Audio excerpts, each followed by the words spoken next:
and welcome to the very first roundtable of the RISE World Summit 2021. And as we promised, this is going to be a relay conference starting from Japan, the land of the rising sun, and then we go through all different 8 time zones before we close tomorrow evening through 36 hours of programming. So it is indeed my privilege and pleasure to invite Mr. Michio Harada-san, the Japan Council General for Japan in India, and invite him to say a few words and set the context for this roundtable, after which we will have Mr. Hiroshi-san from Caux who will set the context as well. Harada-san, may I please request you to do us the honor and privilege to get this started. Good morning to everyone.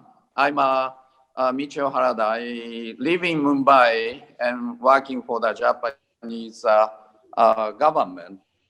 I have been here for the last almost 20 months. And I would like to kick off the speech so that you can have a very, very constructive discussion. As you know, the pandemic all over the world, COVID pandemic, has been very, very devastating impact to all of us. In India, as you know, the 11 million people are COVID infected, and about 150,000 died because of this pandemic. And there are many more devastating impact, not only to the people, but on the economy. Speaking of Mumbai, Mumbai was affected very badly, as you know, and those immigrant workers who live in Mumbai also are very much affected. Taxi drivers and then the housemaids and construction workers, those are under the lockdown, have to go back to their homes in the north or other parts of India. I want to give you a little bit number. In all over India, about 54 million people, those are immigrant workers, are affected because of COVID pandemic. 54 million is almost the size of the country of Myanmar, Tanzania, and Kenya, and twice as big as Malaysia, almost.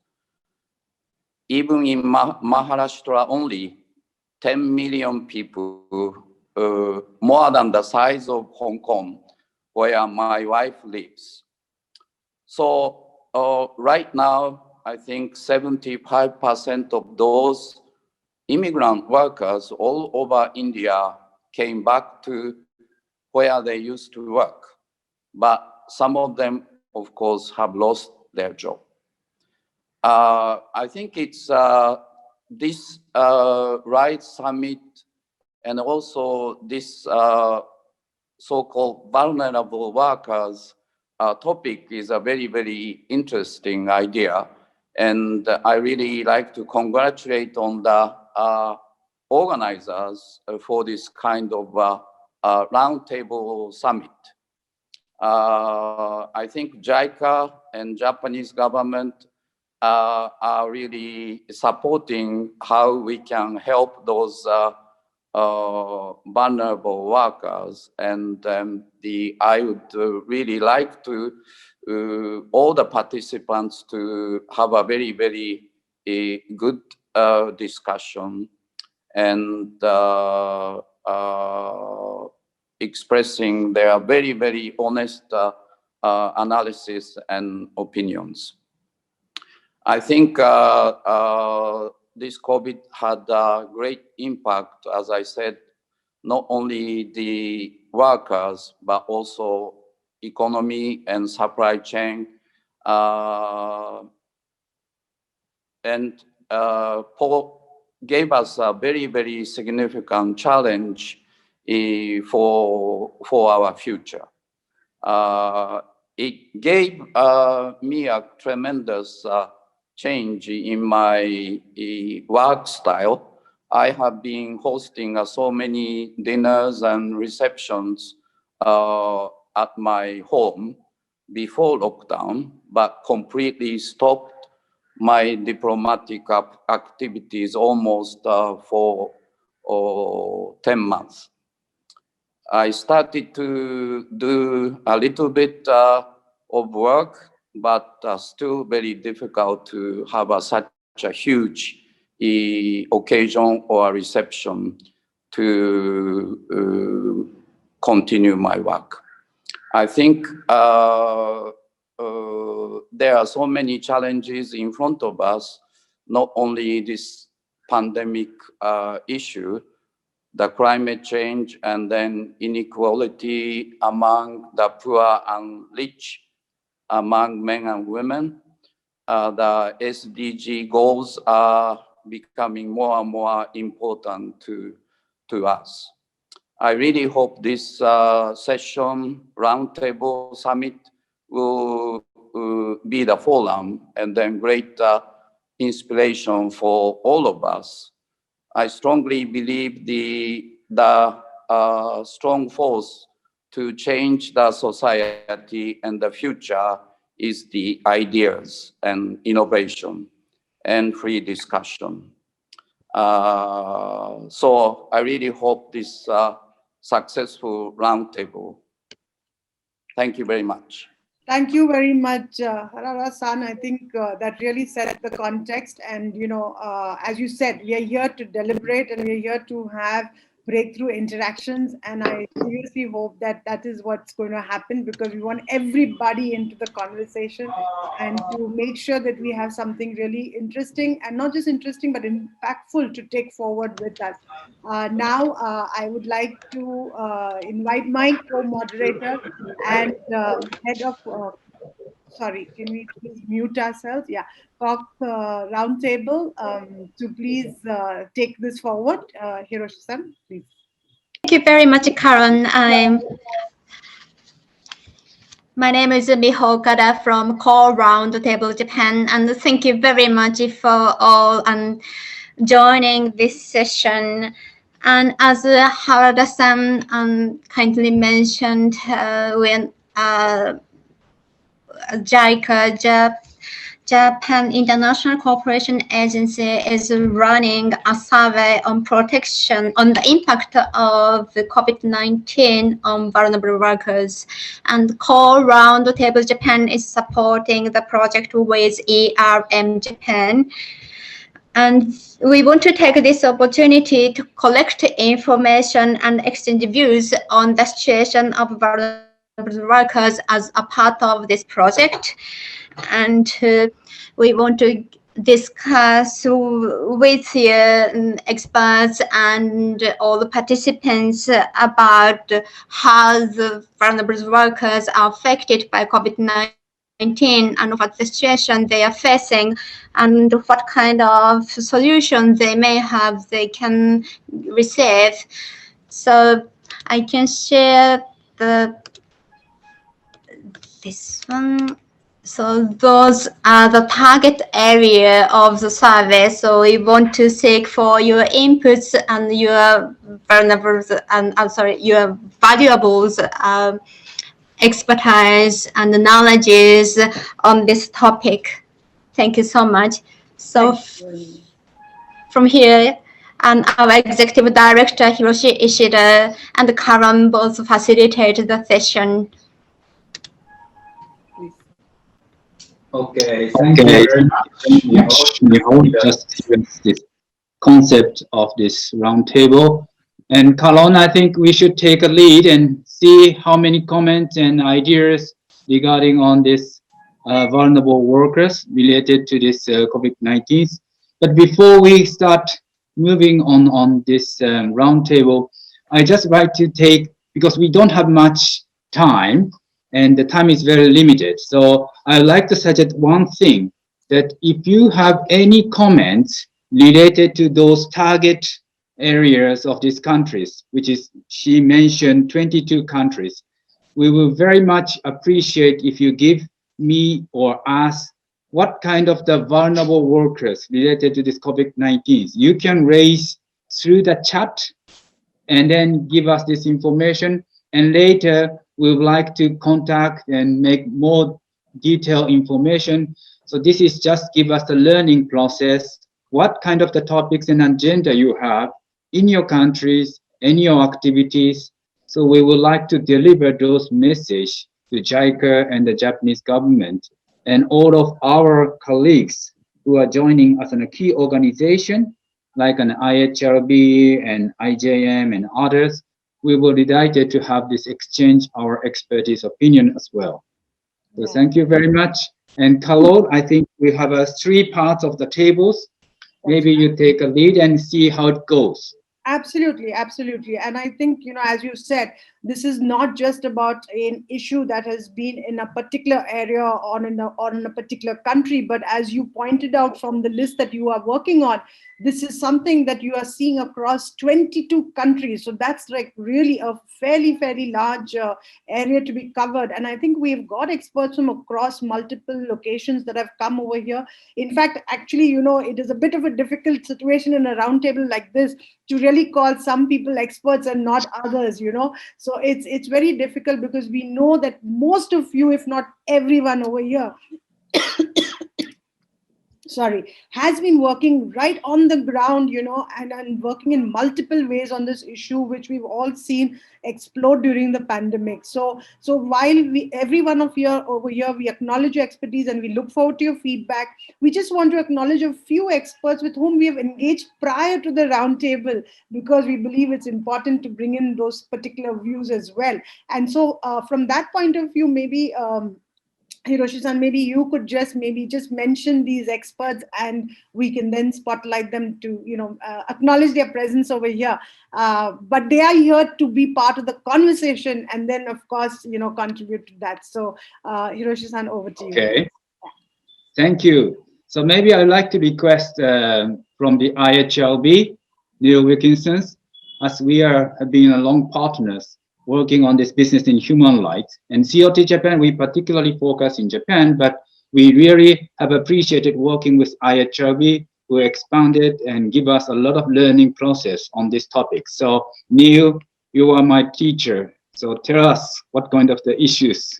So we'd like to bring in your ideas as well and experience. I'll keep you behind for extra homework in that case, Hiroshi-san. But thank you, and we're very pleased to be working with our good friends at Caux Round Table on these events. I mean, I'm head of the Migrant Workers program for the Institute for Human Rights and Business, and as we know, migrant workers are some of the most vulnerable workers in the world. Many reasons for that vulnerability, but I just want to flag up the volume and numbers of workers that we're talking about. It's 164 million migrant workers around the world, many of them employed in the low wage occupations. Sometimes those are called low skilled, but very often these are reasonably skilled workers, but they tend to be low wage. They tend to be discriminated against in many countries. There are many reasons for that, and it's ironic because migrant workers, of course, drive the economies in all of the countries that we're very often talking about. They add to the economic vitality of the countries where they travel to, but through their remittances, they also send back large amounts of money back home, and that includes the developing economies as well. And in 2019, migrant workers sent back 554 billion US dollars. That's 3 times the amount of development aid. So these are really important things when we start to consider the Sustainable Development Goals as well.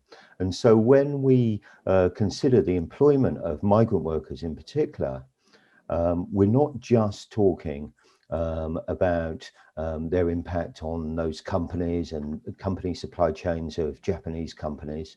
We're also talking about the impact that they have on their own economies, and on the economies of the countries where they're working in, but on their economies and families and communities back home.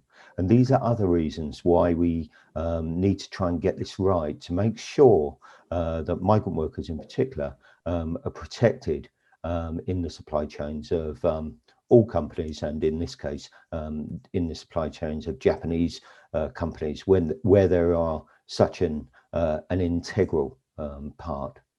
I'll stop there, Hiroshi-san. Thank you. Right, thank you, Neil. Wow, astonishing to see the numbers of how many migrant workers, 164 million. That's absolutely big, large numbers. Right. It's bigger than the Japanese population, indeed. Right. So, Hiroshi-san, we will be, of course, calling in the other experts as we move along, but maybe we can start with a little bit of interaction already so that we get a feeling of, what is the room thinking about and what would they like to really focus on as well. Right? Sure. So to get started at the RISE Summit, we follow a particular process that really allows us to come up with these kind of breakthrough interactions, as we call it.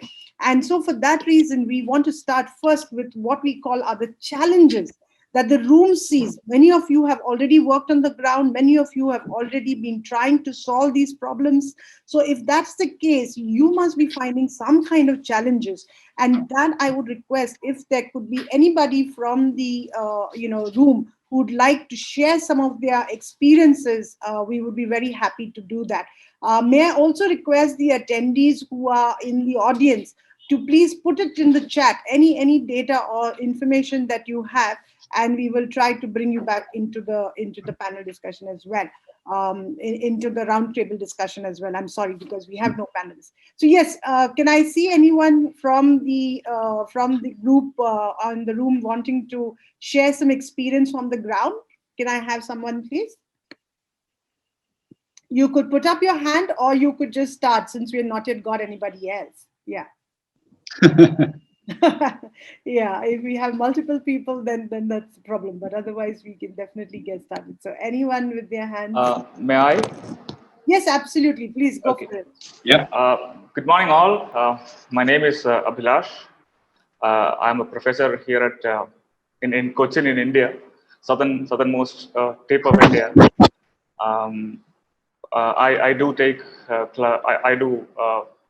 take classes for the business school students on social entrepreneurship and public policy and strategy. My experience with this topic is pretty limited to the extent that Kerala, as a lot of other states in country, has got a lot of migrant labor population as well. If you look at the, just to take a number, Kerala has got 14 districts of local governance, and if you concentrate all the migrant workers in Kerala, it will amount to the entire population of a whole district. So it is 1/14 of the entire population of Kerala is migrant laborers, and that's the enormity of the numbers. So I was a little curious to understand how they feel and how we feel about, because there is a sense of we versus them is happening in this part of the world, and I was a bit curious to understand how do we perceive the existence of migrant labor within our community, and what are the things which the natives feel about them, and in what all facets we deal with them. So I was trying to look at three different aspects of it. One was from the health aspect of it, how we perceive the health aspects related to the presence of migrant laborers in this part of the world. Second was the economic aspect of it, and third was from a cultural aspect, wherein are we accepting them as one of our own people? Now, these were the main three aspects, and interestingly, I could find that even though there was a lot of secondary evidences to prove that the native people has got a slightly negative attitude in terms of both in terms of social as well as in terms of health concerns while they are among us, all of these concerns are getting overridden by the economic concerns that we have, or the economic help that these migrant laborers provide to the economy of Kerala state. In fact, that idea of they being a backbone of the economic activities in this part of the state was overriding all the other negative consequences, and hence the idea was that let them be here, even though there's got a sense of a negativity towards these migrant laborers. That economic one was overriding it. I agree. Yeah, and I totally understand where you're coming from, and which is why I think, Hiroshi-san, we use the word vulnerable groups as well, because we have realized that it is not just about them as workers, but them as vulnerable groups, because there are so many other aspects related to their whole, their whole being in terms of, as you said, health and all the other issues as well. So yeah, sure, absolutely, makes a lot of sense. Hiroshi, one of the things that we were talking about was the identification, that what makes them a vulnerable worker, right? Would you like to? We need to identify what is the vulnerable workers. Right. So that's very important for us to learn, because each country, each region, I think it will be very different sort of the definition and the word you use, the vulnerable workers. That's right. So we would like to ask somebody, the nation, which country you are from, and the organization name, and give us what kind of the vulnerable workers. Right. Like Harada-san said, maybe the taxi drivers, housemaid, doesn't matter. True. We just wanted to know. Right. I can see Siddharth is there in the room. Siddharth has done some phenomenal work in the daily wage worker. Siddharth, would you like to say a few words on this in terms of what has been the challenge when you have tried to get this information from workers? Yes, thank you, Karen. So I started Daily Wage Worker Platform. It's an online platform in response to COVID-19, seeing the situation and the deluge of stranded workers in India. And we're a volunteer group which is established as an NGO now. So we've had support from Jindal Global University, a couple of NGO partners. May I just request, please, we will be talking a little later about the work that you are doing. I know, because you are doing a lot of work, but right now I would just request all the speakers who are going to join the conversation, if we can focus on the challenge aspect, we'll be able to move the conversation in a more, concrete manner. So if you don't mind that, and I took the privilege and this thing to tell you this, because I know you very well, so I can afford to do this. Yeah. So please help me with this, right? So if we can focus on what are the challenges. So the challenges we are facing is, we're a platform that tries to bring together governments, state governments, NGOs, and the private sector to work on projects. So we've had some success in crowdfunding for food security, delivering emergency help to migrants in slums. And now we are trying to raise funds to do a holistic program, on employment, skill building, training, legal rights. Because I think the key challenge is, from the migrant perspective, is that they don't even have awareness of their rights in terms of what are their, do women have access to holiday, maternity leave? They don't even know all that. They don't even know that there are 10 dozen government schemes. How do they access them? And that is something that we're looking at, is actually, raising their awareness and education level, so that the entitlements that the state and government offers them, at least they should know about them. They should go beyond the Aadhaar card and the PDS card to be able to access these things. And also because a lot of them have a lot of digital resources available, like mobile phones and things like that. I think if we can give that information in local languages, we can really help increase their awareness, knowledge of what is available to help them, and therefore empower them. Also, I think it's important in terms of challenges to see how it's not only about getting the dollars, but about commitment. So we've seen a lot of volunteers support us, and that is one way to actually address the challenge. Another way is also getting governments to work more closely with the NGOs and the private sector, and maybe divide the work, because there's so many different things that need to be done to support migrant workers, and I don't think any one sector can do it alone. So maybe the skilling is done with the private sector along with employment, the social welfare is done with the NGOs and the state governments, and thereby we can actually collectively come together and address these operational challenges. I think information flow is so critical because these are mobile populations, they're not very literate. Right. So we don't have a lot of data about them. That's right. Thanks a lot, Siddharth. Really appreciate that. I think if we have somebody from another country, Hiroshi-san, do you think we should start looking for another country? We've already had 2 people from India. Yeah, we have so many participants from India, but some other countries. Do you have anyone from Sri Lanka or? And also, I appreciate it. Shall I speak? Some Swadesh from India. Can you give us a little bit time, please? We do want to get different perspectives. I know we are the host country, and so we have to give our guest a little bit more leeway. Yeah, thank you for your understanding. Yeah, is there anybody else from any other country that we could maybe quickly? Yes, from other countries like this is Sunita from Malaysia. Malaysia, that's welcome. Yes. Thank you. So I think in terms of our population, the vulnerable migrants are the migrants who are undocumented. But specifically, I think the domestic workers in Malaysia are quite in a very vulnerable situation because of the nature of the work. I'm sorry, there's some background noise. It's okay.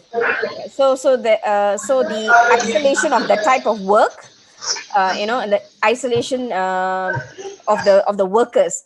But unfortunately, we have not progressed. The government has not progressed in allowing labor inspection into the homes of these employers. So the homes remain a private space, but then you do allow workers, you do allow domestic workers to work in that sector. So I think that is an issue in Malaysia which we haven't come to terms with. Although we have been trying to push for live-out domestic workers and all that, it hasn't actually worked that well.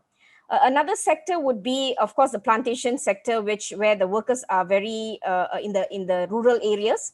They don't have access to communication, and also the telecommunication in those rural areas are not very great.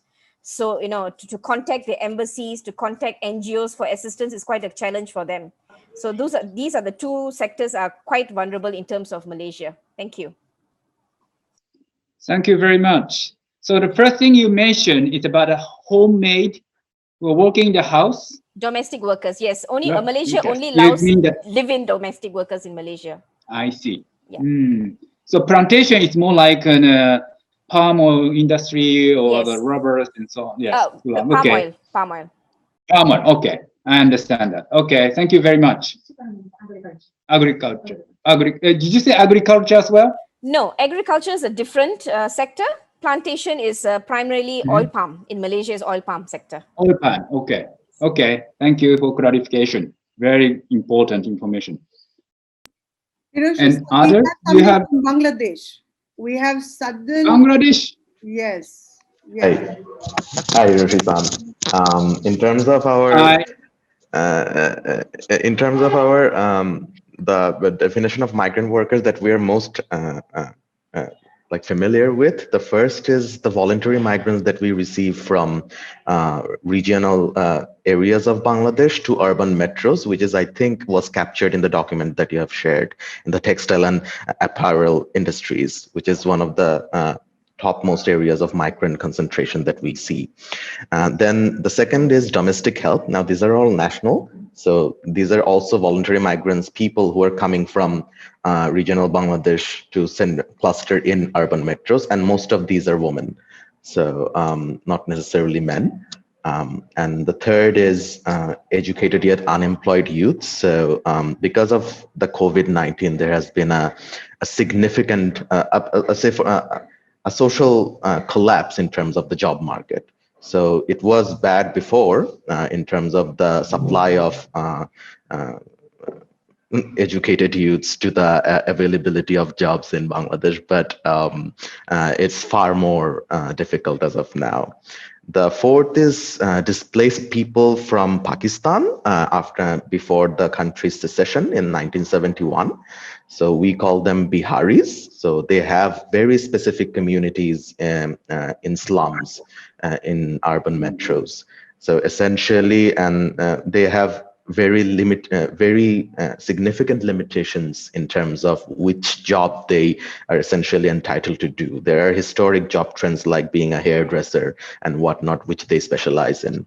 And the fifth, and I think the most notable one as of now, is potentially the Rohingya refugees, which is such a politically volatile area as of now, that private sector actors, even like us, can't necessarily approach them in certain ways, and which is also amplified by COVID-19, because in the Rohingya camps, there is no access to the internet because they're not allowed to have SIM cards. So, even in terms of accessibility and penetrating that area for greater benefit, it becomes a bit difficult. And in terms of rehabilitating these refugees into the workforce. Great. Great. Thank you very much, Sadri-san. Thank you very much. All right. I think one more country would be good to have. Anybody from another country? I think even if we have somebody who's in Japan and who are working with people who are from other countries in Japan, maybe that could be something, Hiroshi-san. What do you think? Yeah, that would be very good. Yeah. That would be another. Okay, so we have 75 people, participants. We have Maximilian with his hands up. Please, Maximilian, go for it. Thank you, Karen. Representing the International Organization for Migration, and more, perhaps I come in more from a regional or even global perspective, because I've gone through the map of countries and I see that there's a number of important destination countries for migrant workers. So I give maybe a quick run through the countries that are receiving international migrants. And then what we see around the globe is if there is a presence of international migrant groups and migrant workers and refugees and undocumented migrants, that most of the vulnerabilities that are mentioned and that were mentioned already today are also in place for this country. So we've listened to Sumita about Malaysia, but we also know that Thailand has a large presence of migrant workers, mainly from Myanmar, Cambodia, and Laos. And we've seen just recently outbreaks also among migrant communities in Thailand. If we go down the list a little bit, we also have Turkey as a destination, often for informal workers and refugee populations from Syria and other surrounding countries.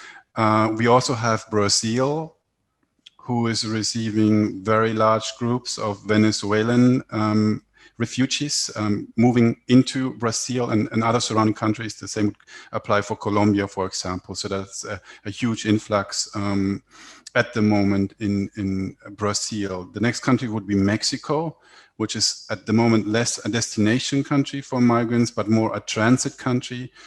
So we have all seen the news about the caravans from Central American and South American citizens passing and trying to transit through Mexico on their way towards the United States, often facing multiple vulnerabilities there, especially now also during COVID-19, because Mexico is a risk group. And last in the list, I see South Africa. We know that, for example, the construction sector in South Africa also has a huge presence and dependency on migrant workers from surrounding and neighboring African countries, such as Mozambique, for example. And often in South Africa also these migrant workers are also subject to discrimination, stigmatization, and informal working conditions. Thank you. Wow, thank you very much, Max. Yes. Thank you very much. You just give us all the global atlas, what kind of the vulnerable workers on each different continent. So that gives us a glimpse of what kind of the definition and the topics of this migrant vulnerable workers. Thank you very much.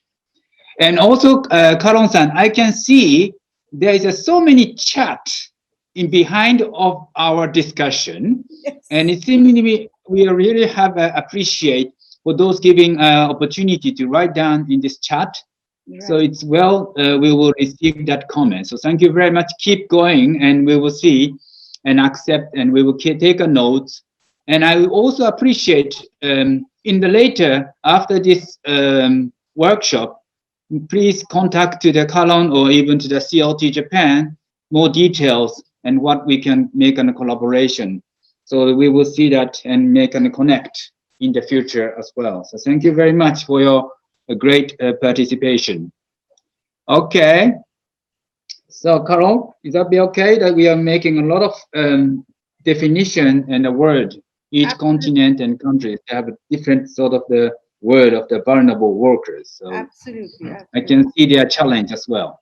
Absolutely. And I think, maybe now we could move to the next section where we talk about the kind of capabilities or the kind of interventions and solutions that people have undertaken so that they could address some of these challenges, or there could have been where they've just gone ahead and done it, but then realized how it has really helped and how they did not foresee it to be of such great help, but finally came out with solutions that were quite innovative or were definitely very much required. So I'll be happy to maybe ask one of our experts to come in with a little bit of background on some of the work that they're doing.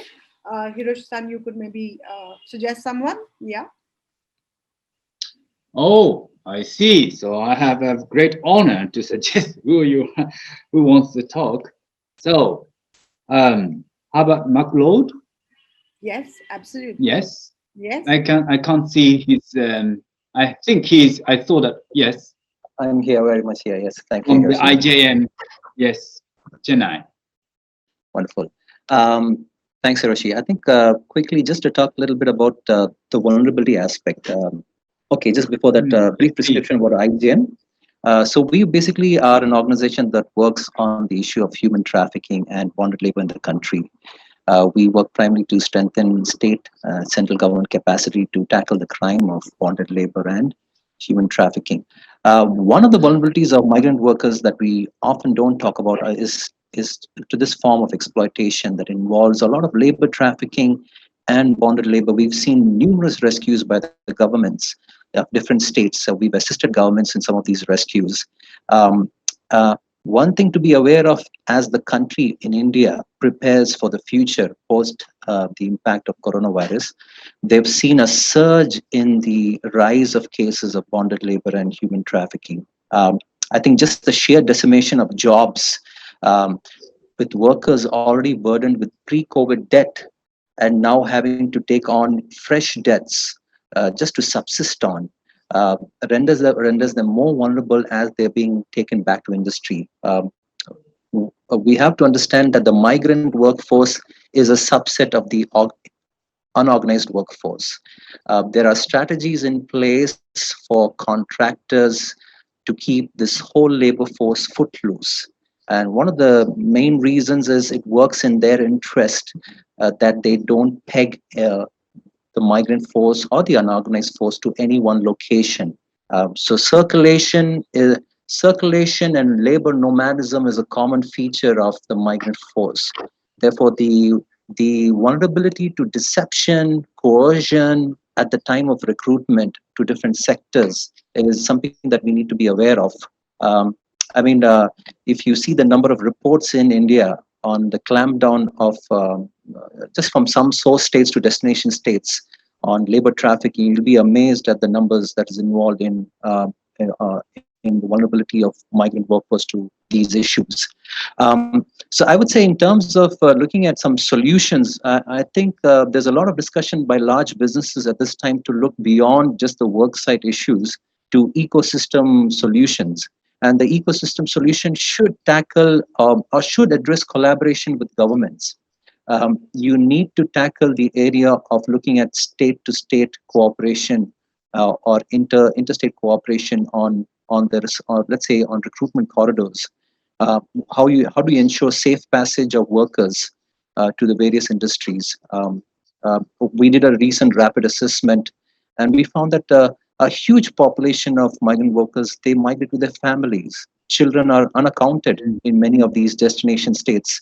And so their vulnerabilities to child trafficking, child bonded labor. And so I would think at this stage, how do you work with the government to strengthen local governance? How do you strengthen district child protection committees? How do you strengthen the involvement of the state Commission for Protection of Child Rights? How do you work with the state level of human rights commissions, and also with the local district administrations who are called to, rescue and rehabilitate? So I would think solution would be on two fronts. One is, I think India needs an excellent social protection system for migrant workers, but also India needs a solid, excellent law enforcement action to tackle bonded labor and human trafficking for forced labor. And in that regard, I don't think any collaboration that leaves out government involvement is bound to fail, because we are talking about the state duty to protect. While we can work out the different pieces of responsibility and access to grievance mechanisms, there has to be some convergence with the state duty to protect at some point of time. I'll end with that at the moment. Okay, thank you very much, Macleod. Very clear. All right. So can I ask one more expert who can make some notes and comments? And I'd like to suggest Smita-san from Migrant Forum in Asia. Yeah, from Malaysia. Yeah, you mentioned that. Yeah. Yeah. Sorry. So Hi. what would you like me to comment on? Yes, about this protection of the vulnerable workers. You mentioned some already in Malaysia. Yeah. The So case. okay. So we one of the programs that we ran for the domestic workers. I'll just mention that because that was quite successful. Was the post-arrival orientation that we did for domestic workers in collaboration with the Philippines Embassy, and we ran it for 2 years. Sorry? You work with Philippines and Brazil? Philippines Embassy. Embassy. Okay. Yes. So we worked with the Philippines Embassy to make it compulsory for agents of the domestic workers to bring the domestic workers to the embassy for the training. It was a one-day training where we spoke about their rights. We told them how to speak to their employer, how to their rights and obligations as well. So I think that was very, very useful, because when we started off the program, the embassy was getting something like 5,000 complaints a year. But when we started off the program for 2 years, the number of complaints significantly reduced, and they were getting only maybe about 1,000 or less complaints from the domestic workers. So the program was very successful in that manner. And I think a post-arrival orientation for migrant workers is extremely important, because a lot of them come without knowing about their rights and their obligations, and also they don't know how to speak to the employers, or to ask the employers certain questions, or why are they keeping their passports, things like that, or why isn't the overtime calculated properly, because they don't know the law in the country. I think that was the similar kind of a statement that Siddharth had also made earlier about the awareness of, what they found in the daily wage worker survey. Sumita, if you don't mind, I am going to bring in another person over here. Yeah, we have a 2 hour, I'm sure if we sat, we could discuss this all day, because it's such a critical and important topic. And there's such a vast amount of experience right now in this room right here. But we have a limited time of 2 hours, and as I put on the chat, and as Hiroshi-san also mentioned, the conversation is not just for today. The RISE Summit is a platform. Yeah, it's not an event, it's not a conference, it's a platform, and we hope we will continue to engage with you all post the summit as well. So definitely we'll have more chances to interact. But I'm going to call Matthew Matham to come in from CYDA to give us a little bit of insight into the work that they have done, and the challenges and the capabilities that they have come through with their initiatives. Matthew, if you could come in for a bit, please. Thank you, Karan. I think most of the points discussed are very important and critical.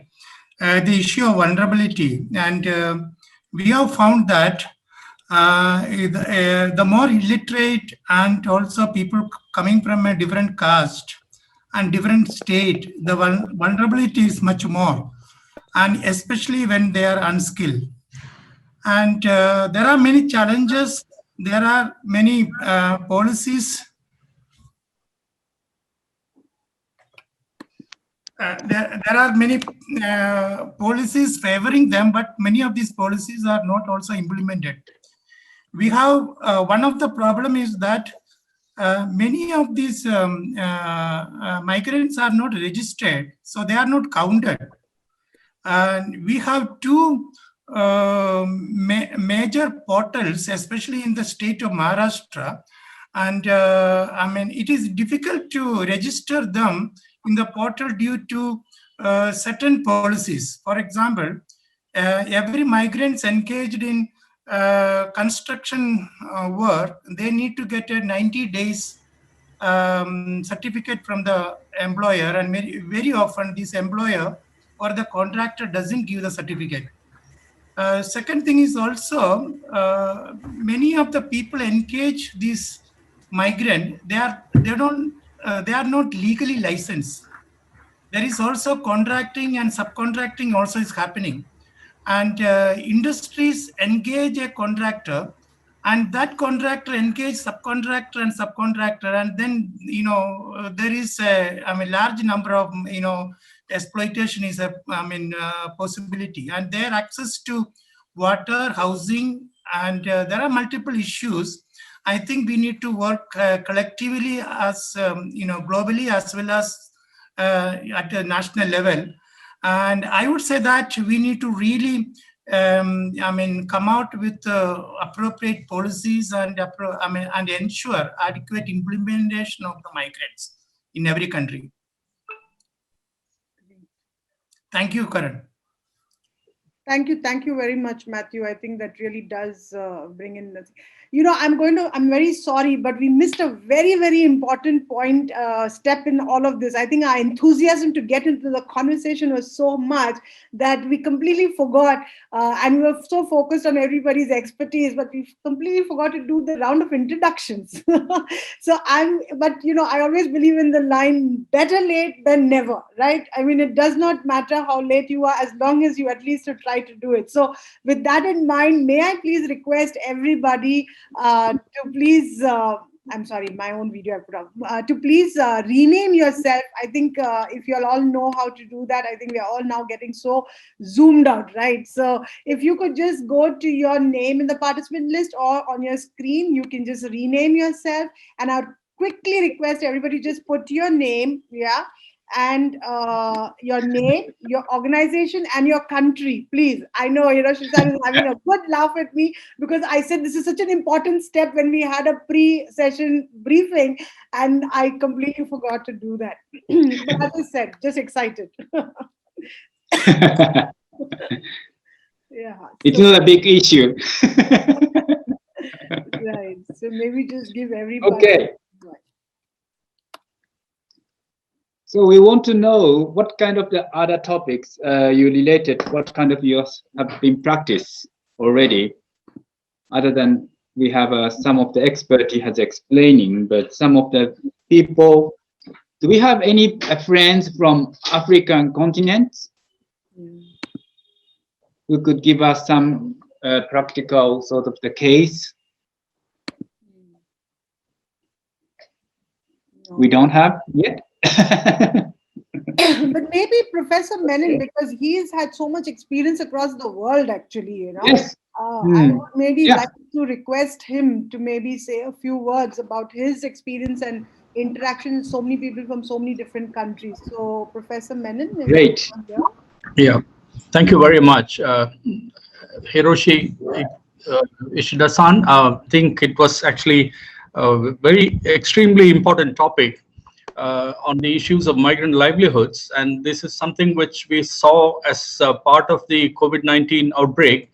And there is a recent report from UNDP and from the University of Denver's, the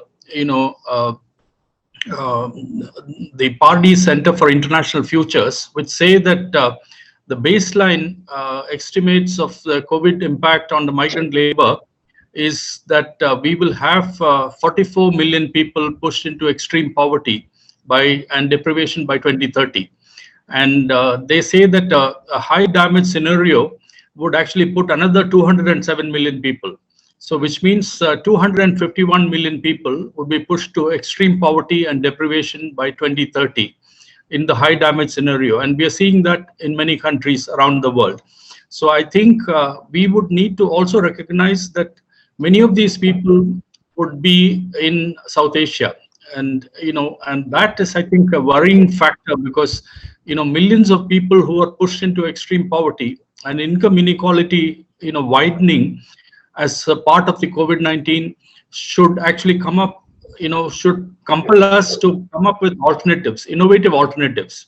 And one of the problems which we have seen in many countries affected by disasters, like earthquakes, in tsunamis in Japan, we have seen that whether it was in Kobe or in many other parts of Japan, when we had the earthquakes and tsunamis, we have seen many unaccounted alien migrant workers from other countries were actually in difficult situations of not getting recognized for relief and compensation and rehabilitation. And this is a problem in many countries around the world. We find that whether it is the Nepali workers, who have actually left for migrant labor in other countries, or whether it is the people from Kerala in India, which have gone to the Middle East. In the last 10, 15 years, we have had a huge immigrant labor, traveling from Kerala to the Middle East. And you can see that in the GCC, the Gulf Cooperation Council, you can actually see countries like UAE, Dubai, Saudi Arabia, Bahrain, Qatar, you have large numbers of people who are now being forced to come back because jobs have gone, many people have lost their jobs.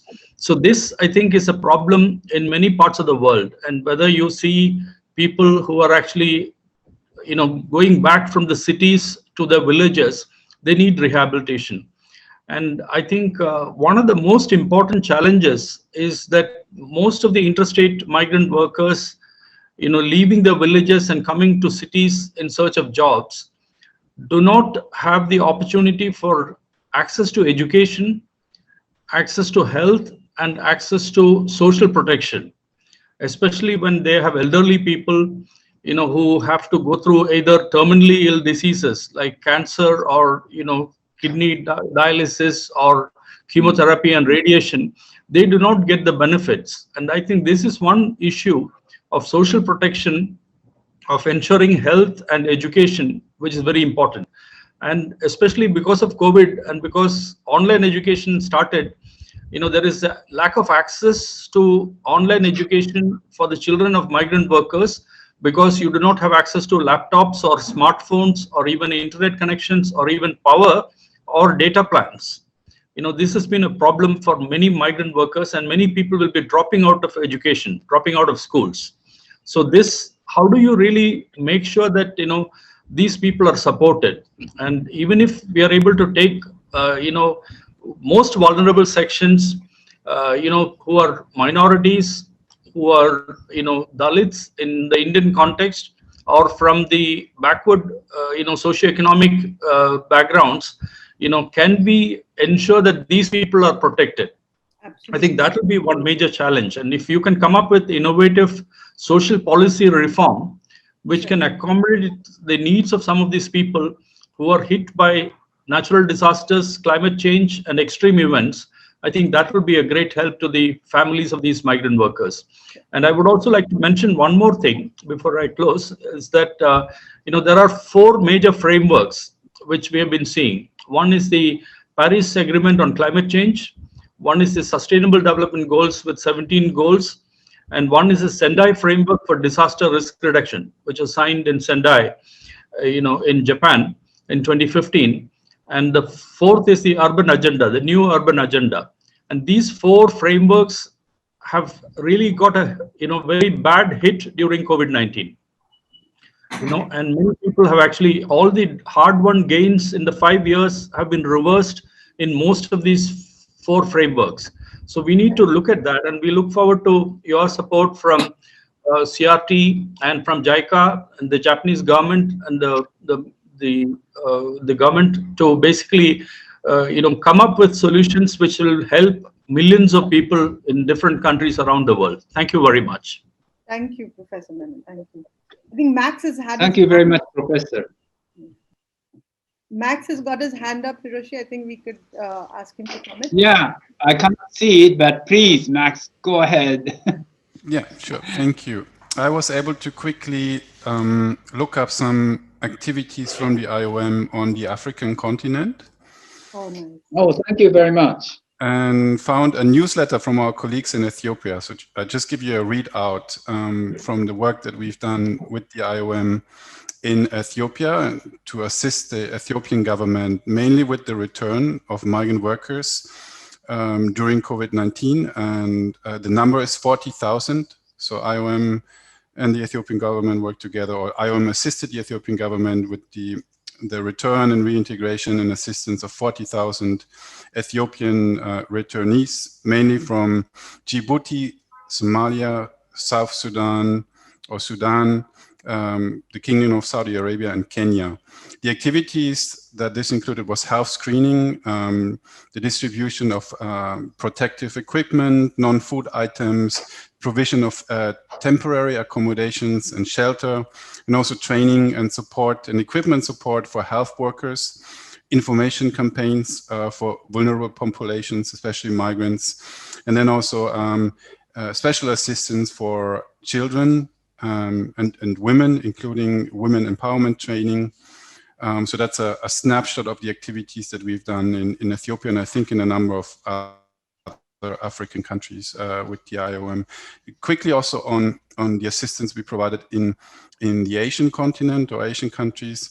IOM is supporting, of course, the assistance to the camps in Bangladesh for the Rohingya populations. So also there we've been supporting with similar measures in Bangladesh. There has been a number of typhoons also in the Philippines. I know this is not in the list of countries, but this was a very complex humanitarian response in the Philippines, responding to the typhoons, providing temporary shelter and recovery support in the times of a pandemic. So there was also distribution of protective equipment to respond to the pandemic during the typhoon. We've been trying to support also grassroots organizations, civil society, with their support to migrant populations in various countries in Asia. And for the private sector, we've also developed a set of guidelines for employers and businesses, and also recruitment agencies and recruitment service providers to protect migrant workers during the pandemic. So this has been released by our headquarters. And also in partnership with some of the companies that we've been working with, was that we had helped them to set up surveys that would reach out, often through technology solutions, to the migrant worker populations in their supply chain operations to really understand more about the real-time challenges that migrant workers in their supply chains have been facing. Right. Thank you very much, Max. I very appreciate your comments, your colleagues, actually. Yeah, really help. Okay. Karan, you are looking for somebody from Smartish Foundation, is that right? Yes, because they were speaking earlier, but I had requested to hold on. So I just wanted to give them a chance to maybe... Yeah. But I cannot see them, and it looks like no one likes to listen. Because can I say one comment? Sorry? Yes. Who is that? Karen-san, can I have one comment? Yes, please. Yes. So I want to just intervene on the Professor Menon's comment. I fully agree with what he has said. And then I think it's very, very important for us to really increase our efforts to keep all the progress that we have done for the last several years because of this pandemic, COVID pandemic situation has become even backwards and then worse. And also, I think we should not only focus on the cross the border issues, but within the big country like India. I think I was very shocked to learn that within India, there are so many migrant workers or immigrant workers, which size is even greater than many other countries. So Japan is very much willing to do whatever we can together with others, but we do have our own problems at home because of climate change. We have experienced 10 years ago or Tohoku earthquake, but also recently we have been having a lot of flood because of the climate change, global warming. So I think challenge before us is very, very big. And then this Corona pandemic made us change our work style, working from home, using Zoom rather than meeting face to face. So I think we need to be very creative to change our styles and to increase our efforts to cope with the challenges. Thank you. So true, so true. Thank you so much, Harada-san. It makes definitely is encouraging to know that we can get support, but also, as you pointed out, which are the different challenges. So we have Neil with his hands up, Hiroshi. So I think we will ask him. Yes. Yeah. Yeah. Hi. So it seems that now perhaps is an appropriate time to talk about some of the things that the companies can do and how we can build the capacity of the private sector to respond to some of the challenges, and to sort of illustrate some of the things that companies might do. Perhaps we could focus on an issue that my organization works on quite a bit, but of course, as we've discussed previously, there's many areas for engagement, but my organization works in particular looking at responsible recruitment of migrant workers. As everyone on this call will know, many migrant workers will be paying large recruitment fees to secure employment abroad. And recruitment fees very often leave workers in situations of debt, which then makes them vulnerable to all of the further exploitations that we've been discussing today.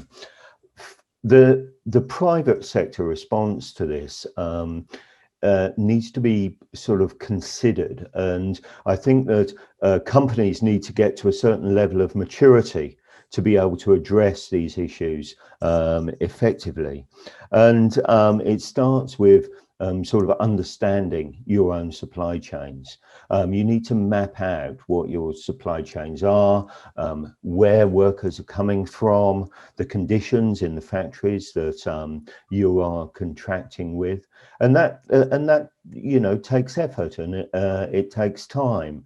But you shouldn't go into relationships with business partners without understanding far better what's going on at that end. So it's about engagement and working with your sort of suppliers. I think that then companies generally move on to an idea that this gets very difficult, because for many large companies, they will have a vast range of suppliers, and it's very difficult to concentrate and focus effort in. And so we see companies starting to work together, to work collectively, to work with their peer and competitor companies. And sometimes that's through trade and professional associations, and sometimes that's through dedicated multi-stakeholder initiatives. My organization organized one called the Leadership Group for Responsible Recruitment, where we bring a lot of multinational firms in together, all of whom are committed to the prohibition of recruitment fees to migrant workers. So working with others helps you sort of expand your influence. I think that then companies also realize that there needs to be some engagement with civil society, and we've got many brilliant civil society organizations represented on the roundtable today, particularly colleagues from Migrant Forum in Asia, but many of the Indian NGOs who are represented today. And these are the people who are very close to the workers that we're talking about, far closer than companies themselves could ever get to. Now, it's very difficult for companies to actually engage with migrant workers themselves. And so they need to be doing this through the organizations that are close to them, the organizations that understand those migrant workers and who can represent them effectively. And this was even more true during COVID, when, for my own organization, we knew that some of the companies that we were dealing with thought they were being told by the suppliers, oh, don't worry, we're looking after migrant workers here, there and everywhere. Everything is fine. There's nothing to worry about. And when we actually talked to the civil society organizations who were far closer to those workers, they were telling us a very different story. And we were able to put those migrant worker organizations directly in touch with some of the international brands to let them know what was going on. I'm not saying that was a perfect solution, but it at least started the conversation and alerted some of the international brands to what was happening. I think that the ILO and the IOM, and we've listened to my friend Max from the IOM today, and there needs this working with those United Nations organizations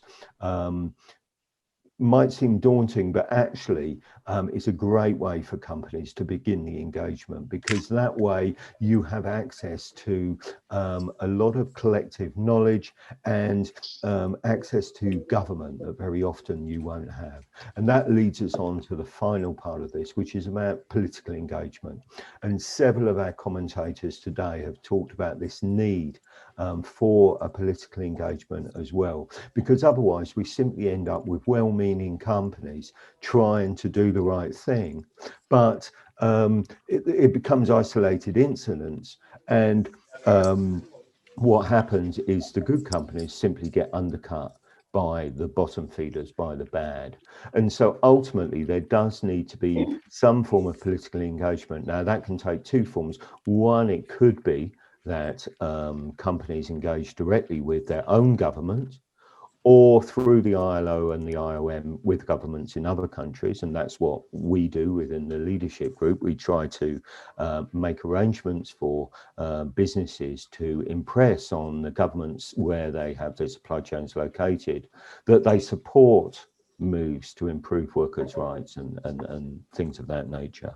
But there also needs to be, you could put pressure on your own government for, and it was mentioned earlier, the bilateral arrangements between the government of your country and the government of countries where your supply chains are located. There needs to be that bilateral engagement, or within bigger fora like ASEAN and things like that. So we see here a whole range of actions for the private sectors. And I think that Japanese companies, to be fair, and I think we should say it, have been a bit slower on the take up of this than countries from other parts of the world, but through the efforts of Caux Round Table and others, I think that we are starting to see Japanese companies engage a lot more with these issues. The one thing I would stress is to try and work collectively, rather than thinking I can do this, we need to do this, that and the other, because there is so much to be gained through learning from what has happened before.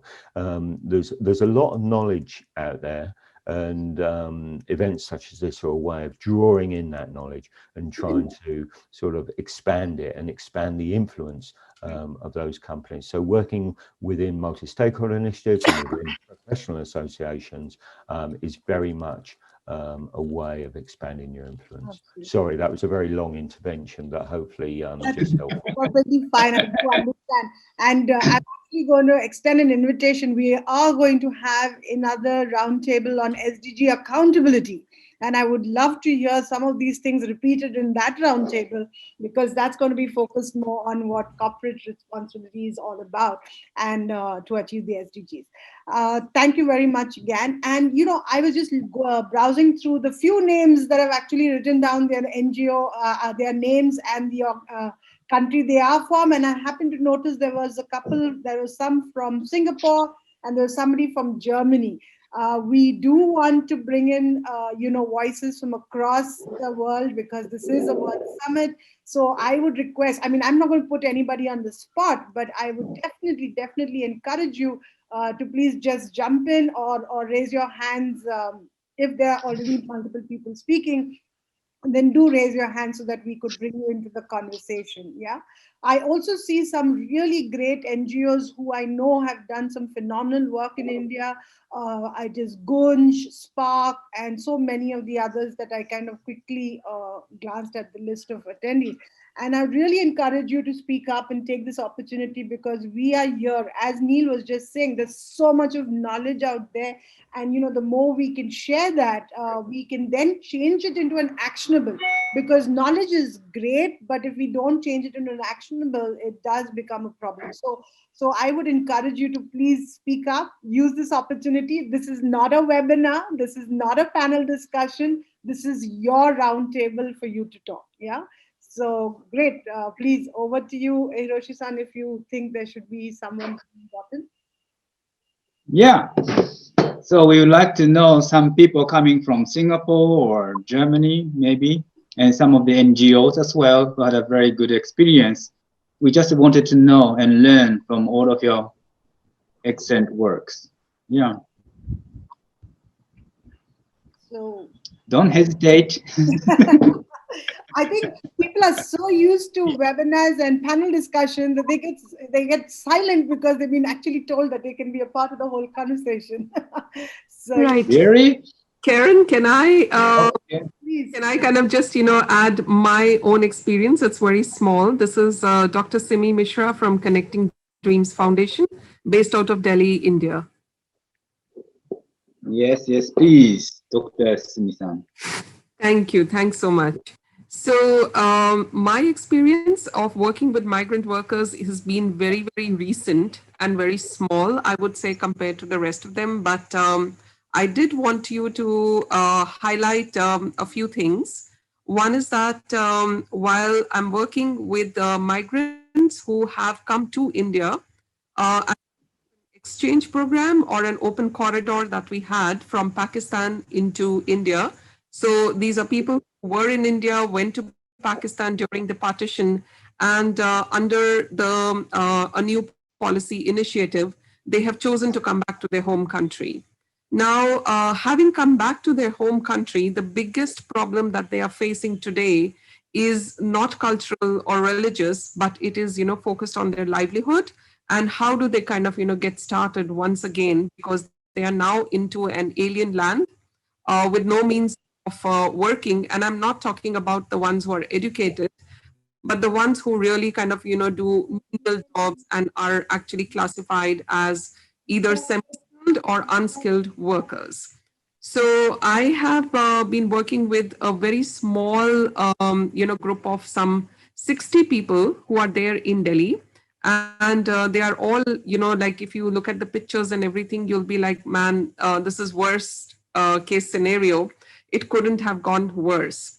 Now, these people, when they were in their in Pakistan, they were, doing embroidery. They were doing, they had land. They were doing small scale agriculture, but here they have nothing. So to kind of get them restarted, we've started to kind of, engage them and try to kind of bring them using a very small model of social entrepreneurship into the mainstream and give them some way of working. So for the women that we are working with, we have used their skills to do embroidery, and they do fantastic, colorful embroidery on bed covers and quilts and stuff like that.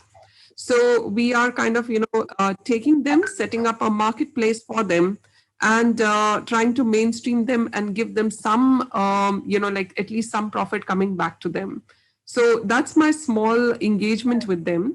But I think the issue is much larger because I'm just focused on the children, they're the men, the young boys, the young girls. All of them need, some kind of interventions to engage them and bring them into the mainstream community so that they can kind of settle down once that they have made a decision to migrate. That's it from me. Love to hear, Thank you very much. Thoughts. Yes. Thank you very much, Dr. Smith-san. Yes, it's very important the way how you try to treat and support.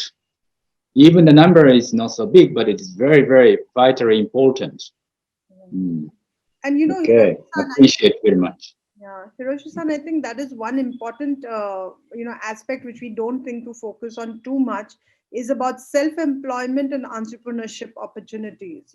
Because while economy and the jobs are there, and that's what we are trying to, of course, increase, for migrant workers, I think we're also realizing that there are huge challenges in that aspect, right? And therefore, having alternatives that can take them, into the self-employment or take them into the entrepreneurship mode could really help not only from a migrant perspective, but also from the urban-rural divide perspective, stop a lot of migration issues and others related to that, So, yeah. Yeah, and also it gives a future for the independent to become more standalone so they can, start their own sort of the livelihood in the future.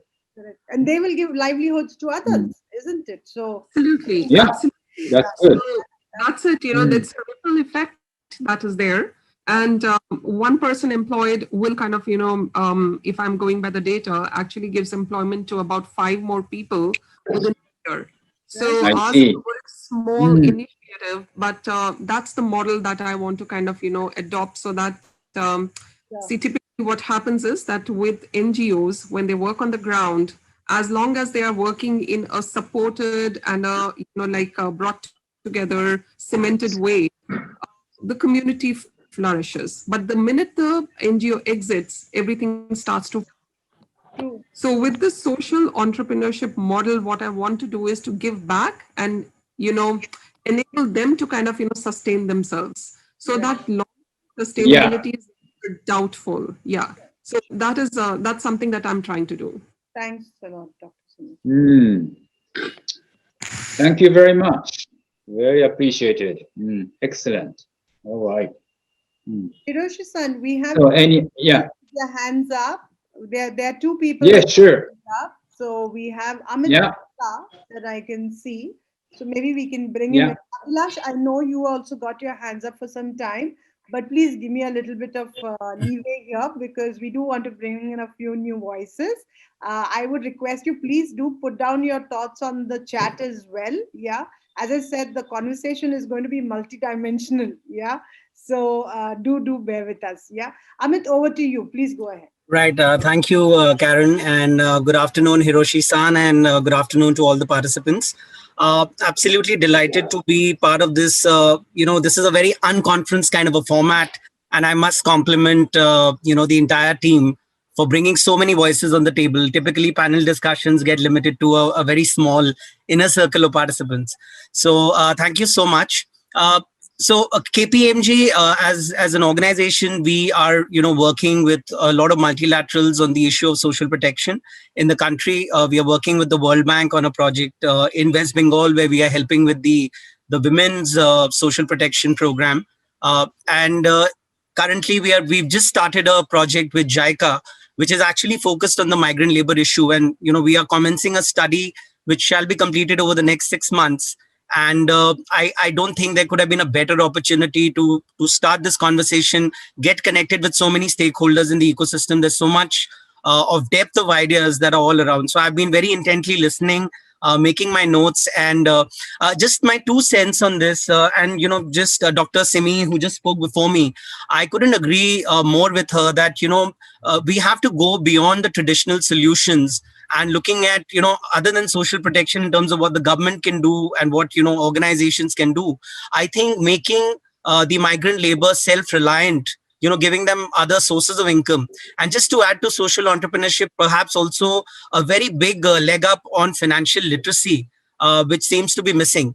For instance, all the cash transfer programs that the government is currently doing is in the DBT mode, for instance. The money goes directly into the accounts of the stakeholders.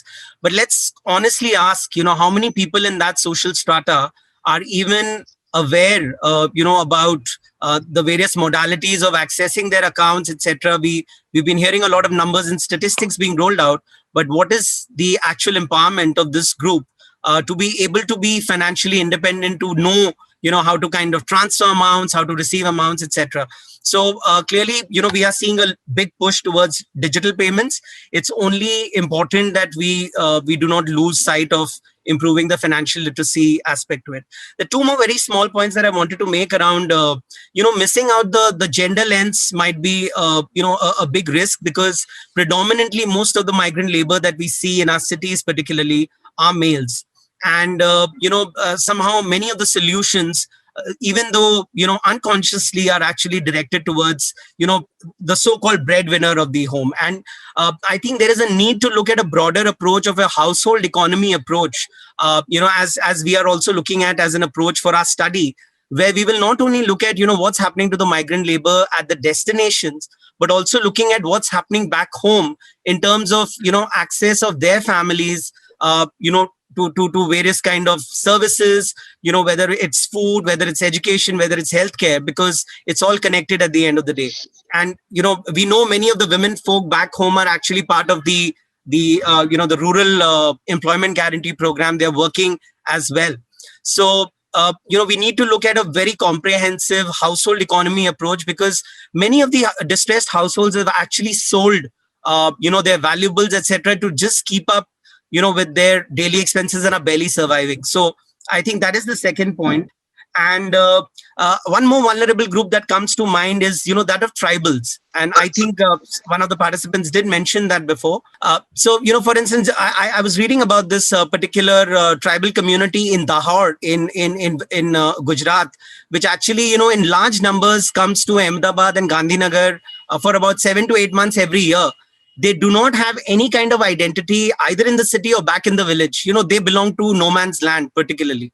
And that is a very big vulnerable group that we should be also not missing out in our discussion on migrant labor. Thank you. Thank you so much, Amit. So, Hiroshi-san, one of the other unique parts of what we do in our roundtables is, other than the no panel, no presentation, and thank you, Amit, for recognizing that uniqueness, is that we use the lens of gift. Okay, I think we all need to gift ourselves sometimes something to be able to think better. And I think, Amit, that's the very first one of that gift framework we use for our roundtables to ensure we have a really, wholesome conversation. And, gift is actually gender, innovation, finance, and technology. Okay, so I think Amit has already spoken a bit about the gender aspect.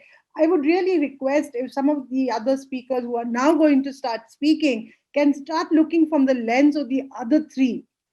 What is the kind of innovation we want to see happening, or we've already started to see happening? If we can start identifying those innovations, it would really be great to take that forward. The second is from a financing point of view. Again, we've kind of touched it lightly in the beginning, where Mr. Vinod Menon as well as Harada-san did speak about it. But again, still, there are other aspects to the finance that, we could probably think about. And last but not the least is technology. What is the role technology is playing in really changing the dynamics of creating better solutions, becoming more innovative, and perhaps sustainable? Because I think, as Dr. Simi said, very often once the NGOs involved, yes, things happen and, you take it forward and you manage to get some amount of responsibility and accountability towards them. But the minute the NGO is out of the equation, it just falls flat. So how do you create more sustainable solutions? So I think this really, I will, kind of hand it over to you, Hiroshi-san, and say maybe you could say a few words and then we could bring in some more people to join the conversation. Yes, so I really appreciate all your comments and suggestion you raised during this so far with this workshop. And I think it's really important. What is the vulnerable workers? And I think each country, each region, they have this kind of, we learned a definite, different sort of the definition. And many people, which from Japan, we didn't see that household is not one of the migrant workers like this. So you've been, at least it's a good learning process, and we have to know what kind of the issue, more details in the future as well. But as Kalon-san mentioned already, and many people said, But we have to give this kind of the how to make the solution, not asking only the company itself, but how independently they can establish their sustainable livelihood in the future. So this is, as you have said, innovation and financial technologies, that zone will also need it. But in the meantime, still the issue of these migrant workers, as Neil has mentioned with the recruitment fee, that's a big issue. So this is also, it's one of the, some of the Japanese company now recognize as a risk. In order to hire those people who are coming to Japan, they need to find out what kind of the background they came out, what kind of the deficit they have so far, and how they, some of the Japanese companies started to think how to solve this issue together with those people who already arrived in Japan. So the things are now slowly start changing, but at least so far we learned a lot at the moment. But I think you mentioned what kind of the solution you are thinking each participant in the future, and what kind of the suggestion ideas. That's also very interesting to know more about. So we like to see any other comments on these topics and ideas. Yeah, we have two requests. One is from Pradeep.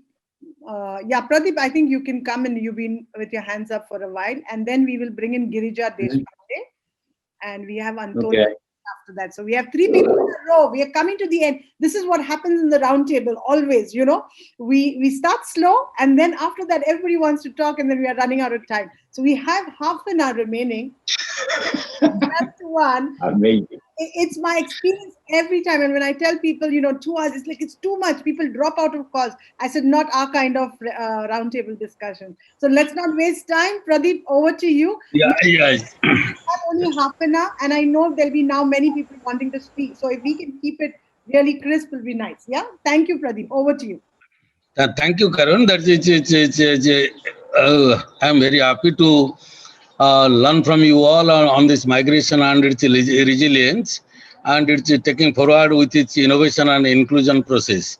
And I am so glad that is our advisor and mentor, Mr. Menon, is also here. He has highlighted a few things very pertinently, and it's a four framework, and that has to be implemented well. And a couple of days back, I attended this Caux Climate Adaptation Summit, and they also highlighted it's the same thing, how to reduce the vulnerability and migration and disaster risk, particularly addressing climate risk. And I work with Udyam. My name is Pradeep Mahapatra. I work with Udyam. It's based at Bhubaneswar. We work with these communities since last 2.5 decades. And it's importantly, this is the two words, community resilience in drought area and it's flood area. And it's community is the first, and they have been responded well. And I might be knowing, Odisha is one of the champions on this disaster risk management. And Odisha government has been awarded taking this multi-stakeholder engagement, particularly addressing the disasters. But it's post-disaster management, still there is a gap. How to collectively we can address, that is the crux of this discussion today also. And it's Western Odisha is coming to the migration, and it's since disaster and it's floods, this is more recurrently in Odisha. This is creating multiple pandemics, and during COVID, and it's further this climate crisis. Both are it's prevailing. It's in such a way that it's very difficult to address, be it the government or be it be non-government or corporate. Single organization cannot address the whole crux of the vulnerability today. And that means it needs multiple heads, multiple hands, multiple heart also to be part of it, to take it forward with its innovation, its idea. Innovation is in technology, innovation even it's machine learning, artificial intelligence, and drone. It's everything is required. We implemented. We are the part of the every sort of the technology, starting from community to even if you're urban. And we started with this small initiative in Western Odisha, where it was a entirely distress migration. Now that has become the green, and it's communities taking their own livelihood with the agriculture, with skill building, with micro projects, and all things. But it's not sufficient at all to make even if panchayat sustainable. Panchayat is panchayat sustainable. We cannot say the entire district is now it is ready to undertake all the responsibility. But it needs also this. It needs a continued support, skill building, linkage, engagement, water, cross-sector integration with mainstream, then we can say together we can do something for the community in addressing the vulnerability. So this, yeah. So this Udom with this multi-stakeholder, we have engaged with its coastal area and its western area, tribal area. We have done something. We can say that this is possible and opportunity is there to take the advantage of this government program, and it's a government program, multi-stakeholder, corporates, private sector, bank, and other things. But timely, it has to be addressed. Right. Time is required. Absolutely. Finance is required. Pradeep, I'm going to stop. Sustain simultaneous program is there. It's a failure. Yeah. Sorry. If you don't mind, I will request. Yeah, it's I'll conclude. So that all the four sectors are, four frameworks are important, but its localization is important. Global goals. Global, I am very happy that it's our advisor and mentor, Mr. Menon, he has highlighted, but its global goal is there, 17 goals and 169 sub goals. But it has to be work in this local. So my appeal to community is our experts, how best it has to be localized, because my village is well connected to globe. And my village. I think, Pradeep, your point is very, very valid and very important, that the localization and the contextualization of the global goals. That's why community resilience, the way we are talking the community resilience, it has to be, it has to be in-depth analysis, gap analysis, and resource analysis. It has to work with its community so that everybody can say we have done something. Absolutely. So if anything it's required, we can add it later on. But I thank you so much and giving me opportunity. And I have just highlighted this is our localization process with the community to address the vulnerability. Thank you so much. Thank you so much, Pradeep. Thank you. Really appreciate your comments, and we definitely will keep that in mind. Yeah. Hiroshi-san, we now have Girija from the Rotary. Rotary International and Rotary in India has done phenomenal work during the pandemic, and it would be really good to have that voice as well come in. As a yes, donor, please. Thank you. Thank you. So I'm from Rotary Mumbai. Greetings to everybody. Last year, before COVID started, in fact, we always recognize that people are coming from villages and working in the cities, and there is a lot of discomfort and happiness because families are shifted. Very often men come here and work, and women are there in the villages, and there is family separation. Number one. Number two, then the children are alone, and they don't have male members to guide them. And many people in the villages, many children in the villages, they have this mindset that father is the head of the family, and so the mother is not able to discipline or take care of the children, even though she is providing food and everything, but the kind of a moral support is not available to them, disciplining is not available to them, and so the family is separated.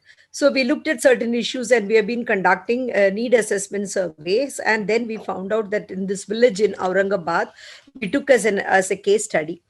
So there is this Parli village, and it is very, very dry. It goes very dry. So we worked with some of the villagers.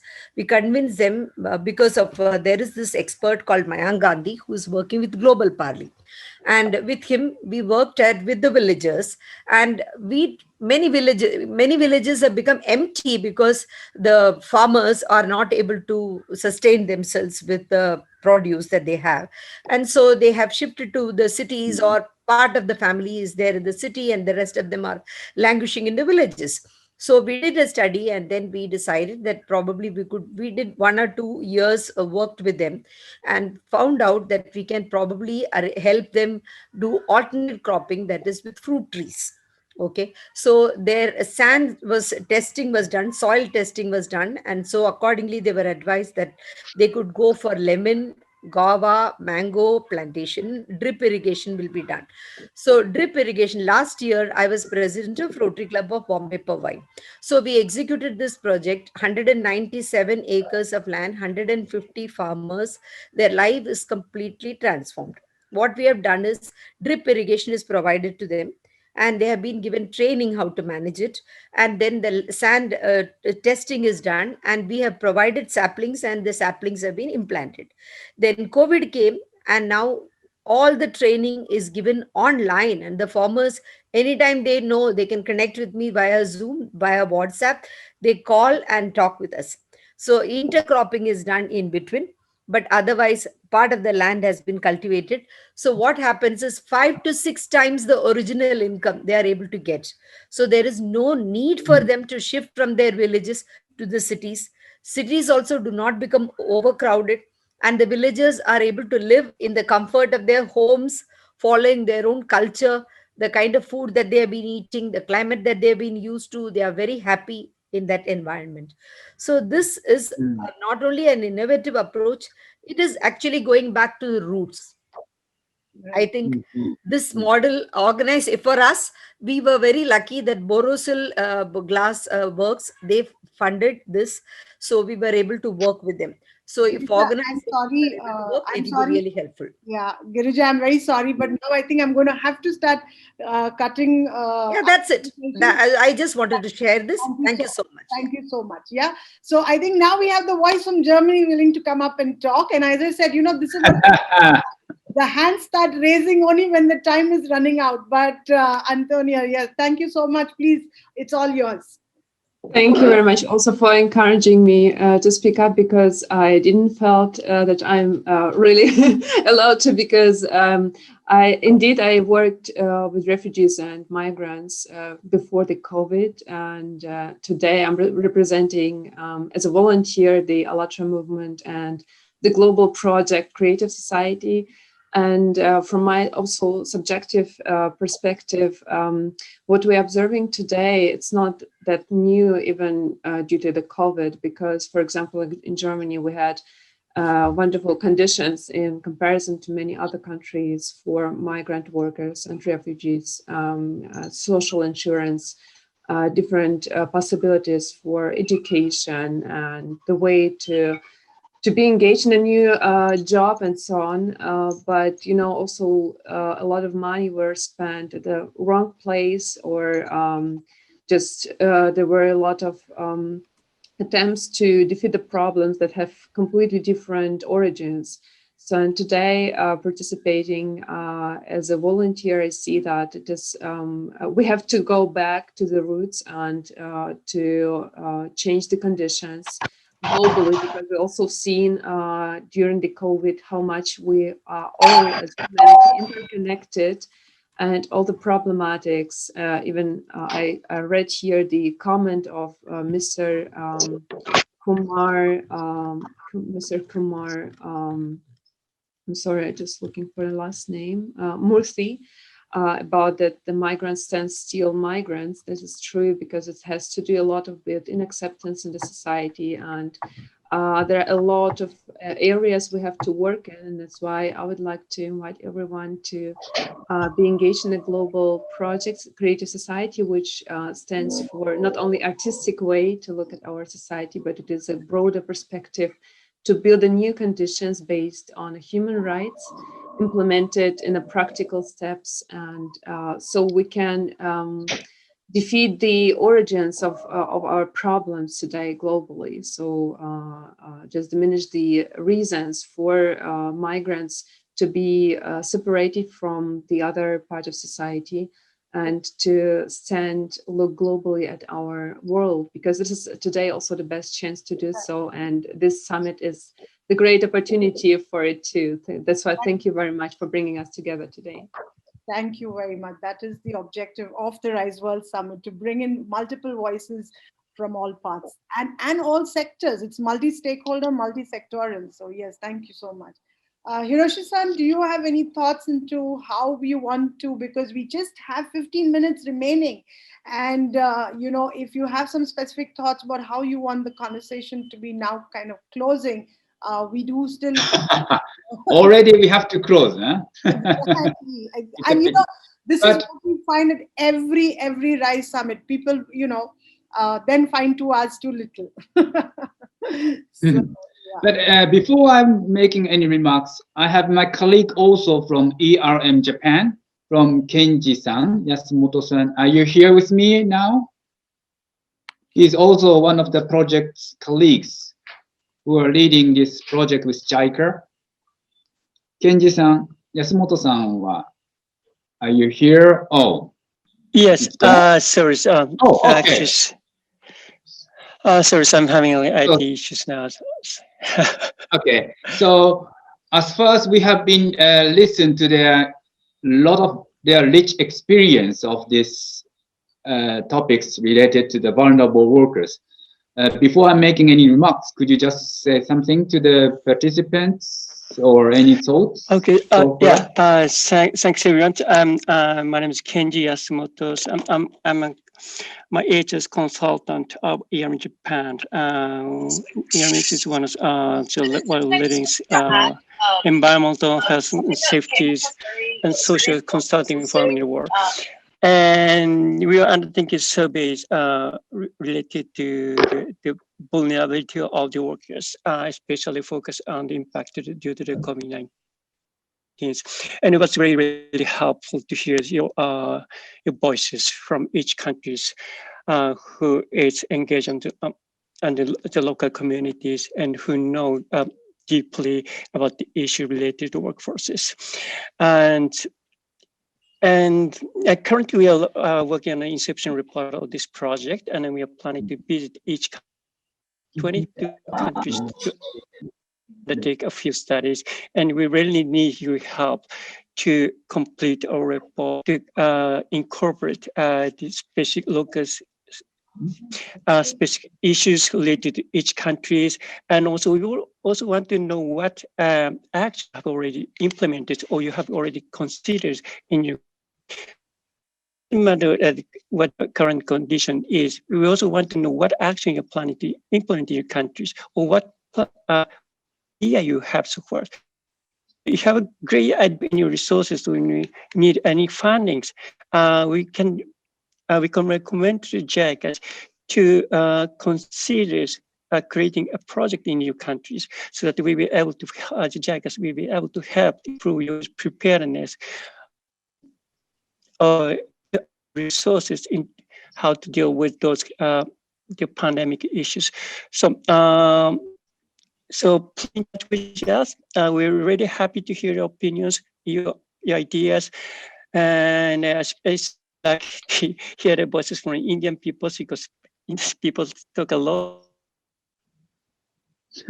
in impactful information for us. Thanks everyone for this. And I will hand over to Ishida-san for closing. Okay, thank you very much, Yasumoto-san. Okay, very kind of comment.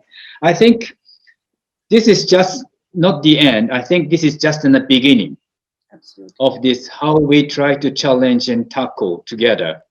This is not the issue of the vulnerable worker, which is also, it's important to our family as on a planet. We are living in one planet in this space. And I think we have to be respect and how to live together in this world, which is under this COVID-19. And we need to challenge on this issue. It's a big challenge, but I think this is just in the beginning of the stage to learn what kind of the condition and the issues are. So we are now correcting the voice, not only today, we are continuing these activities, and maybe the Kalon is very kind enough to let us join this event. But I also like to make this kind of this event in the near future again, in a quarterly basis or 2-3 months basis, and any output or any update information related to each countries, we are very welcome to contact the COT Japan or us, or maybe Kalon, so we can share. And then we will bring up on the table And my role as an CLT Japan, as an executive director, we will try to deliver your issue, your comment to those through JICA to the Japanese community. And as particularly, we engage a lot of Japanese companies, and we let them know what kind of the issues you have in a local region. We try to make sure that direct communication, we use that technology, how we try to communicate with your agenda to those Japanese community, and let's think together and find out the solution together as well. And let's make something happen in the near future. So that's really appreciated all your comments. Absolutely. So Hiroshi-san, maybe what I'm going to suggest now, since we've got only 10 minutes remaining for the call to get, for the session to be over, may I request all the roundtable participants to please use the chat box to kind of put, because we're getting into the last and closing section, which is on collaboration, outcomes, future actions, follow-ups that we can do. So maybe what you can do is very quickly, thank you, Miho-san, for writing down CRT Japan's information. So please, yes, do definitely use the chat box first now. You can send the email later, but first use the chat box. If you could just put down some of your thoughts as to how do you see this conversation continuing? How do you see potential opportunities for partnerships, alliances, collaborations?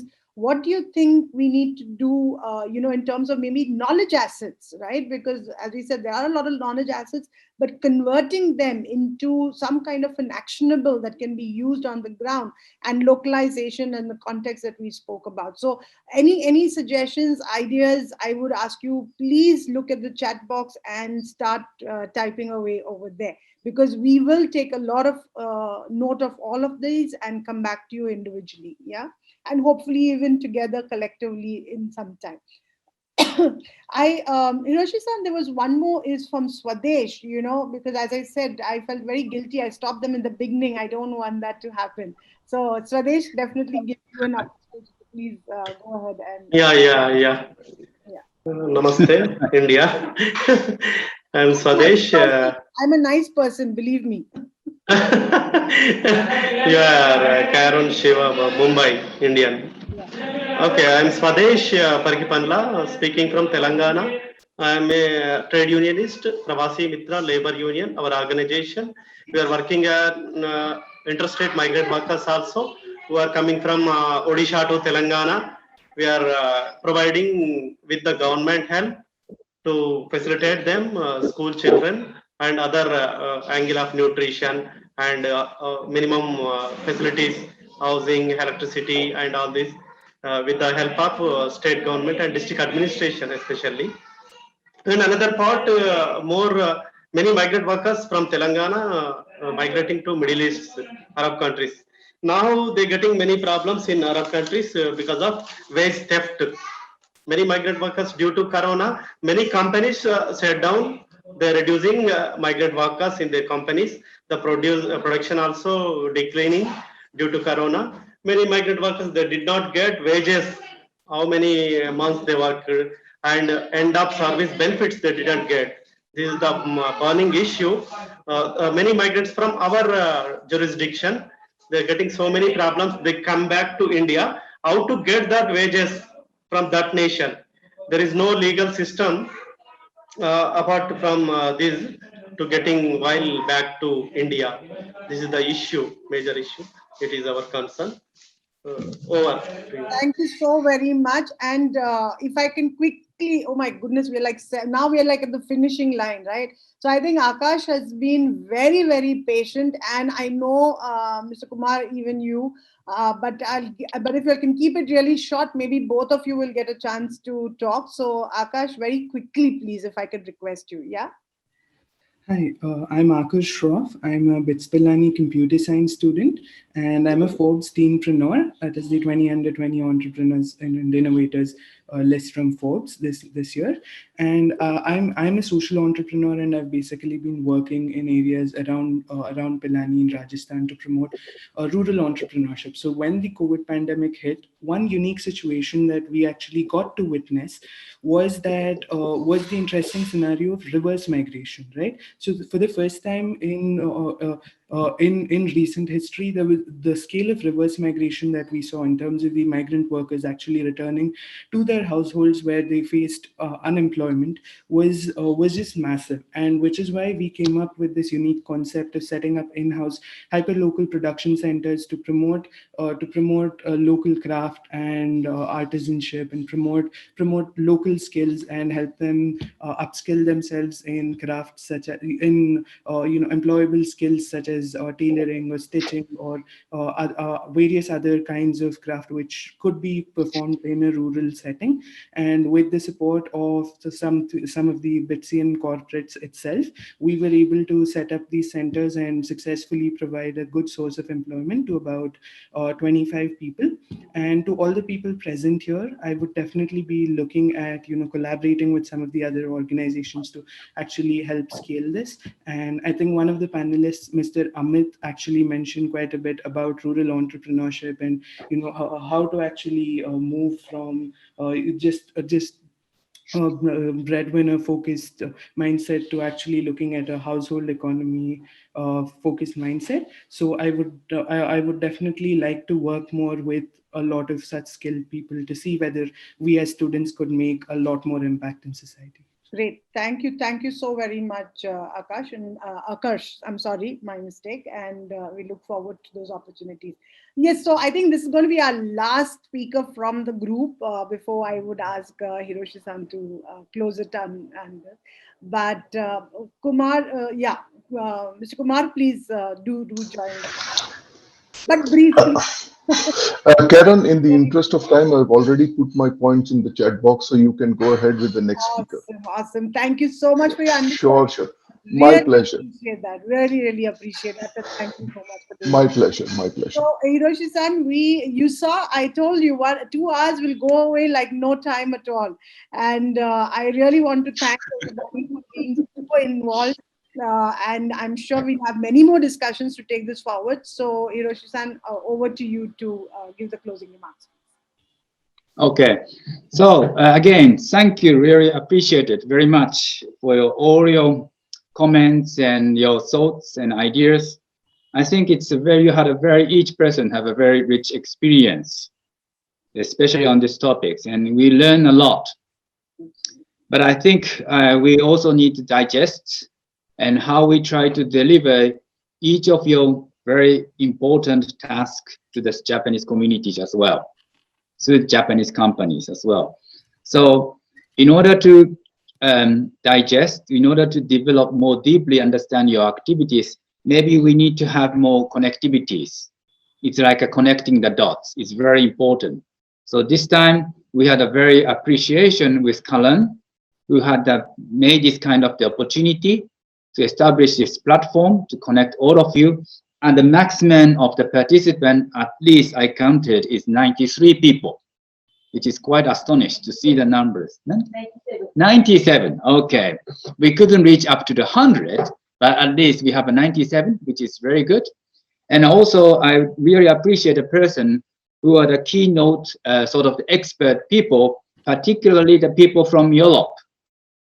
And Neil and the people from Germany, Antonia-san as well, who had been participate early in the morning or very early stage. Anyway, with this under this COVID-19, we really had missed to have a face-to-face opportunity to meet.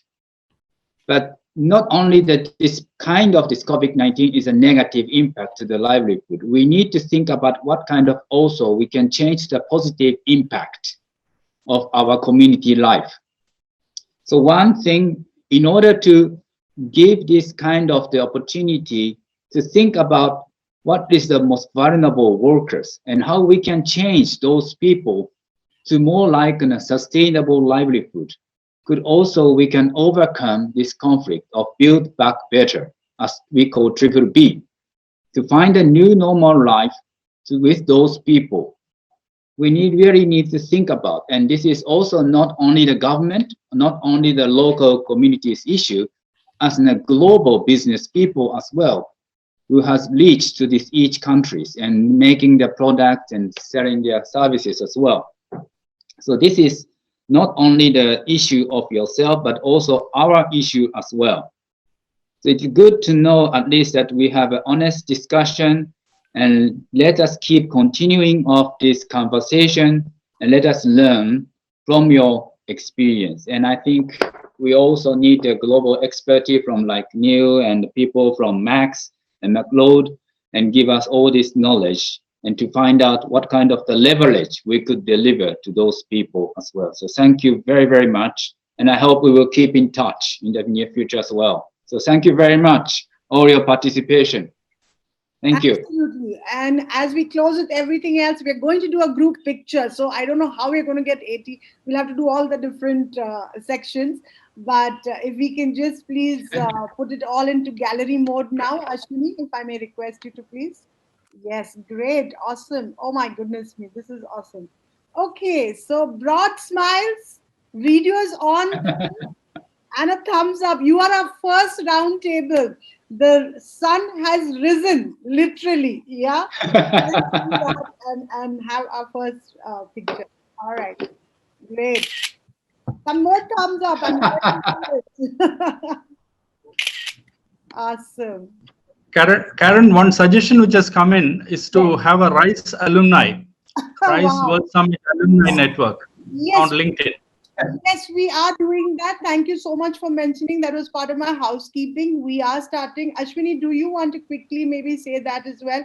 But I want to definitely, before we go, finish my photographs. So please hold on. Yeah. And the other big thing that we do want to say is, there's a whole 36 hours of programming. There are multiple tracks going on, roundtables, workshops, earth tours, live earth tours that are happening, unbelievable ones. Chat table. So please do stop by, check out the program and see where do you think you're going to find it interesting. And we really, really welcome you to do this. Most important, please stay in touch, post this event, because this is not an event, it's a platform. And we look forward to engaging with each one of you. As Professor Menon just mentioned, we have started the LinkedIn group, and we will very quickly start inviting you all to that, and we hope that you will join us so that we continue these conversations really, really strong.